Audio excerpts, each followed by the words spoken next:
Welcome back. కేంద్ర మంత్రి అరుణ్ జైట్లీ ప్రవేశపెట్టిన బడ్జెట్ రైతులకు లబ్ధి చేకూర్చే విధంగా ఉందని బీజేపీ రాష్ట్ర నాయకులు సోము వీర్రాజు తెలిపారు. దేశంలో వ్యవసాయ రంగాభివృద్ధికి తమ ప్రభుత్వం పెద్దపీట వేస్తోందన్నారు. ప్రెస్ క్లబ్లో బీజేపీ నాయకులు నిర్వహించిన ఆత్మీయ సమావేశంలో సోము వీర్రాజు పాల్గొని ప్రసంగించారు.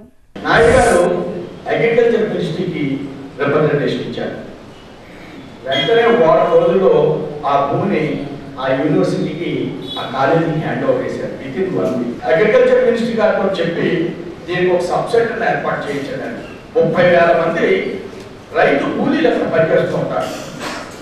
అలా అనేక మంది నర్సరీ ఓనర్లు సంపదను సృష్టించేటువంటి కార్యక్రమం అక్కడ జరుగుతుంది. కానీ వాళ్ళకి సైంటిఫిక్ గా సలహా లేవు. సబ్ సెంటర్ కావాలంటే నాకు రిప్రజెంటేషన్ ఇస్తే హైదరాబాద్ మన నిర్మలా సీతారామన్ గారు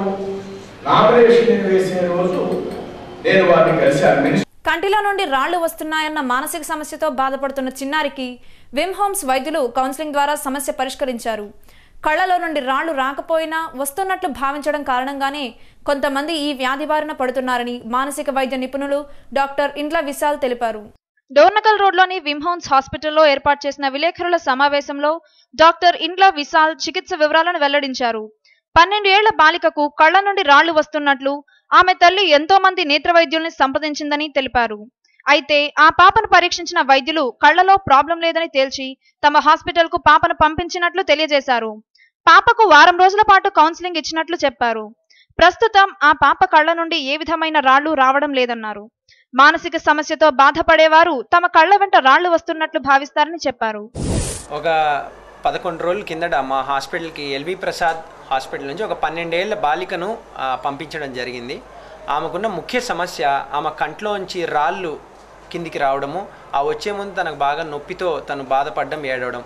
తను మా దగ్గరికి వచ్చే ముందు అనేక చోట్ల చూపించుకున్నారు. ఎన్నో కంటి డాక్టర్లు ఎన్నో పరీక్షలు అందుకు చేశారు. కానీ ఏ పరీక్షలో కూడా కంటి లోపల నుంచి వస్తున్నట్టు వారికి ఏమీ కనిపించడం లేదు. అందుకని అందరూ నవ్వడం, కొంత ఎగతాళి చేయడం అలా చేయడం జరిగింది. ఫైనల్గా ఎల్విపి వాళ్ళు మానసిక కారణాల వల్ల కూడా ఇట్లా వచ్చే అవకాశం ఉందని గ్రహించి మా దగ్గరికి పంపించడం జరిగింది. మా దగ్గరికి వచ్చినప్పుడు మిగతా వైద్యుల్లా కాకుండా సైకలాజికల్ సోషల్ యాంగిల్లో కూడా మేము ఇలాంటి కేసులను చూస్తూ ఉంటాము. అనేక కోణాల్లో వారి ఫ్యామిలీ పరిస్థితుల్ని, వారి ఆర్థిక స్థితిగతుల్ని, అట్లాగే ఇంట్లో ఉన్న పరిస్థితుల్ని, అమ్మా నాన్న మధ్య ఉన్న పరిస్థితులు ఇవన్నీ గమనించినప్పుడు ఎన్నో ఫ్యామిలీ డైనమిక్స్లో ప్రాబ్లమ్స్ ఉన్నట్టు, ఆర్థిక ఇబ్బందులు ఉన్నట్లు, అట్లాగే తను 5వ క్లాస్ నుంచి 6వ క్లాస్కి ఇప్పుడు రావడం జరిగింది. 6వ క్లాస్ అంటే వేరే ఊరికి రోజు వెళ్ళాల్సి వస్తుంది. ఇవన్నీ తన మనసులో తనకు ఎంతో కొంత ఆందోళనని, భారాన్ని కలిగిస్తూ ఉండడంతో అదే టైంలో ఎవరో వారి ఊరిలో పిల్లలు ఎవరికో కంట్లోంచి ఏదో చీమలు అట్లా వస్తున్నాయని వినడము, ఇవన్నీ తనకు ఒక సజెషన్ లాగా పనిచేయడము, తర్వాత తనకు ఇలా రాళ్ళు రావడం జరగడం స్టార్ట్ అయింది. Lions club of Vijayawada megacity ఆధ్వర్యంలో విద్యార్థులకు ఉచిత దంత వైద్య శిబిరాన్ని నిర్వహించారు. నగరంలో ఇప్పటి వరకు అనేక మంది విద్యార్థులకు ఉచితంగా నేత్ర దంత వైద్య పరీక్షలు నిర్వహించినట్లు, రానున్న రోజుల్లో మరిన్ని సేవా కార్యక్రమాలు నిర్వహించనున్నట్లు లయన్స్ క్లబ్ ఆఫ్ మెగాసిటీ అధ్యక్షులు శివకుమార్ తెలిపారు. అరండల్పేటలోని వాణి విద్యాలయంలోని విద్యార్థులకు Lions club of Vijayawada megacity ఆధ్వర్యంలో ఉచిత దంత వైద్య పరీక్షలు నిర్వహించారు. ఈ సందర్భంగా Lions club of Vijayawada megacity అధ్యక్షులు శివకుమార్ మాట్లాడుతూ వాణి విద్యాలయంలోని 350 మంది పిల్లలకు ఉచిత వైద్య పరీక్షలు నిర్వహించామని, ఇప్పటి వరకు నగరంలో 150 వరకు పాఠశాలల్లో నేత్ర వైద్య పరీక్షలు నిర్వహించామన్నారు. రాబోయే రోజుల్లో లయన్స్ క్లబ్ ఆఫ్ మెగాసిటీ ఆధ్వర్యంలో మరిన్ని సేవా కార్యక్రమాలు నిర్వహిస్తామని శివకుమార్ తెలిపారు. ఈరోజు వాణి ఇంగ్లీష్ మీడియం హై స్కూల్ నందు డెంటల్ క్యాంప్ నిర్వహించామండి. ఇక్కడ ఫ్రీ క్యాంపు, ఫ్రీ మెడిసిన్, విద్యార్థులు మినిమం 350 మంది విద్యార్థులు పాల్గొన్నారు. ఈ స్కూల్లో డెంటల్ క్యాంపు అనేక కార్యక్రమాలు ఈ స్కూల్లో చేపట్టామండి.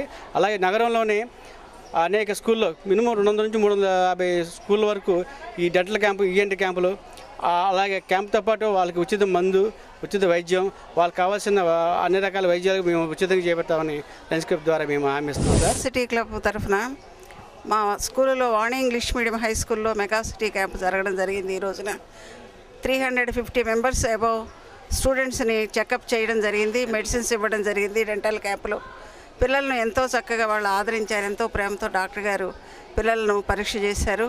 కొందరికి ప్రాబ్లం ఉన్న వాళ్ళకు ప్రిస్క్రిప్షన్ ఇచ్చి వాళ్ళ పేరెంట్స్ని కూడా వాళ్ళ హాస్పిటల్లో మీట్ అయ్యేందుకు గాను సౌకర్యాన్ని కల్పించారు. వారికి మా స్కూల్ తరఫున ధన్యవాదాలు. మెగాసిటీ క్లబ్ వారికి కూడా మా స్కూల్ తరఫున ధన్యవాదాలు తెలియపరుస్తున్నాను.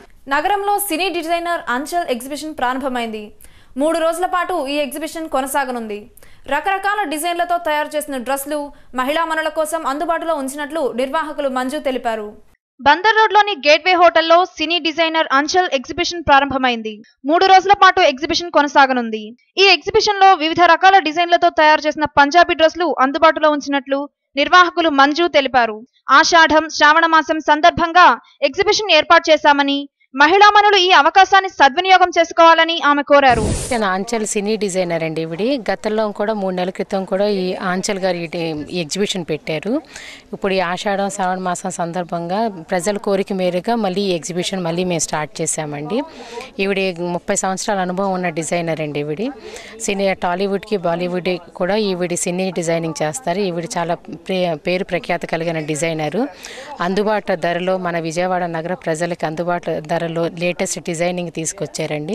3 రోజులు జరుగుతుందండి ఎగ్జిబిషన్. అందరికీ ఆహ్వానం అండి. వార్తలు ముగించే ముందు ముఖ్యాంశాలు మరోసారి.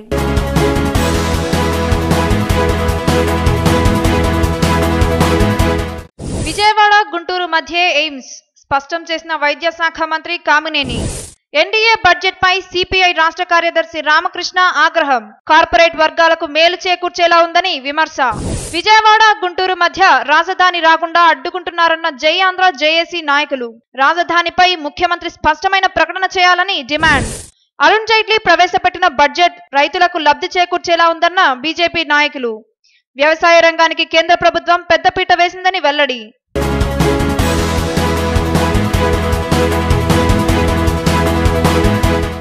ఇంతటితో ఈ వార్తల సమాప్తం. తిరిగి నెక్స్ట్ బులెటిన్లో మళ్ళీ కలుసుకుందాం. అంతవరకు సెలవు. నమస్కారం.